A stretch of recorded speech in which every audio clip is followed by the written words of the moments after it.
ভগৱান শ্ৰীকৃষ্ণক দেখিব সেয়া বিশ্বাস সেয়া আজিও হয় বুলি সকলোৱে বিশ্বাস কৰে কব বিচাৰিছো স্বামী হৰিদাসৰ কথা ভাৰতবৰ্ষৰ ভক্তি আন্দোলনৰ অন্যতম এগৰাকী গুৰিধৰ্তা স্বামী হৰিদাস এগৰাকী সংগীতজ্ঞ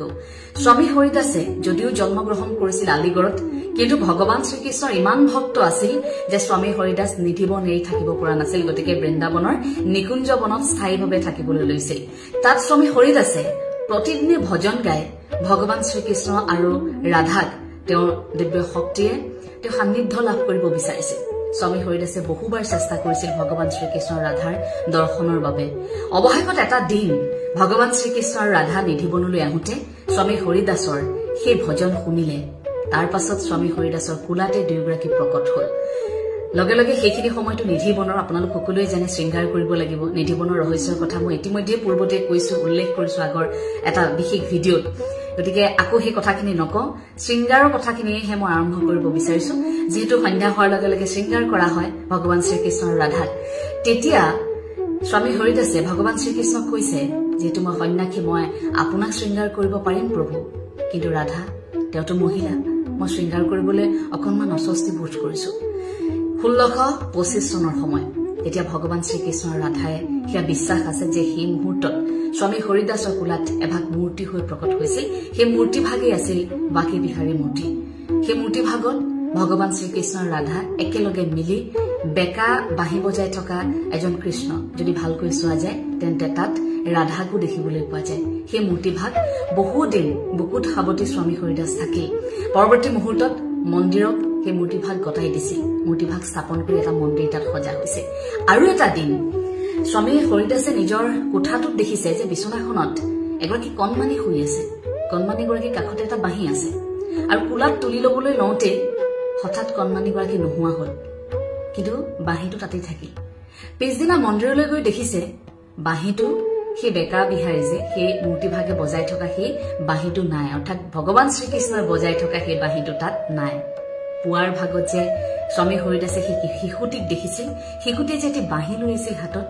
বুজিবলৈ বাকী নাথাকিল হৰিদাসৰ যে ভগৱান শ্ৰীকৃষ্ণ নিশা তালৈ আহিছিল নিধিবনলৈ আহি তেওঁ কিছু সময় বিশ্ৰাম লৈছিল শিশুৰ ওপৰত সেয়া লোকবিশ্বাস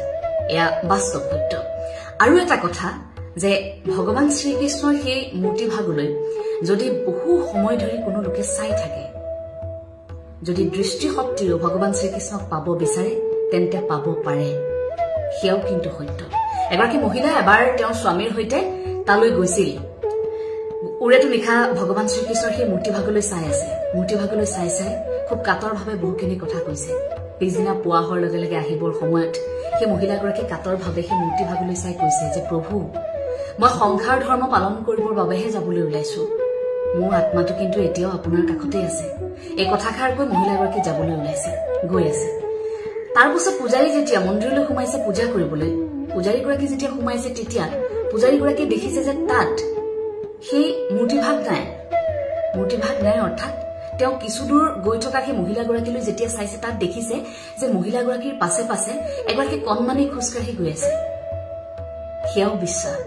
যে ভগৱান শ্ৰীকৃষ্ণৰ সেই মূৰ্তি ভাগলৈ চাই কোনো দৃষ্টিশক্তিও যদি ভগৱানক কাতৰভাৱে আহ্বান কৰে দৰ্শন লাভ কৰিব বিচাৰে তেন্তে ভগৱান শ্ৰীকৃষ্ণ এটি কণমানি শিশুৰ দৰে তেওঁলোকৰ সৈতে ঘৰলৈ যাবলৈ জিদ ধৰে সেদিনাটো গুচিয়েই গৈছিল যাৰ বাবে এতিয়া এনে এটা বিশ্বাস এনে কিছু কাম কৰে মন্দিৰৰ সেই লোকসকলে যে এতিয়া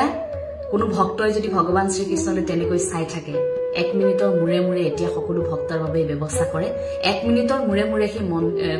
মূৰ্তি ভাগৰ সন্মুখত থকা এখন পৰ্দা পেলাই দিয়া হয় যাতে ভক্তৰ ভগৱানৰ দৃষ্টিৰ মাজত অকণমান বিৰতি পৰে সেয়া বিশ্বাস ভগৱান শ্ৰীকৃষ্ণৰ প্ৰতি অগাধ বিশ্বাস আছিল ভগৱান শ্ৰীকৃষ্ণৰ ভক্তসকলৰ স্বামী হৰিদাসে ভজন গায় তেওঁক আৰাধনা কৰিছিল স্বামী হৰিদাস আকৌ গুৰু আছিল ভাৰতৰ এগৰাকী সংগীত শিল্পী সংগীতজ্ঞ তেওঁ আছিল তানসেনৰ গুৰু আছিল স্বামী হৰিদাস সম্ৰাট আকবৰে আকৌ তানসেনৰ সেই ভজন শুনি এবাৰ কৈছিল যে তুমি ইমান ভাল গোৱা তানসেন তোমাৰ গুৰুৱে কিমান ভাল গাব মই এবাৰ তোমাৰ গুৰুৰ কণ্ঠত এই ভজন শুনিব বিচাৰিছো আৰু তেতিয়া তানসেনে কৈছিল যে মোৰ স্বামী হৰিদাস কিন্তু ৰাজপ্ৰসাদলৈ নাহে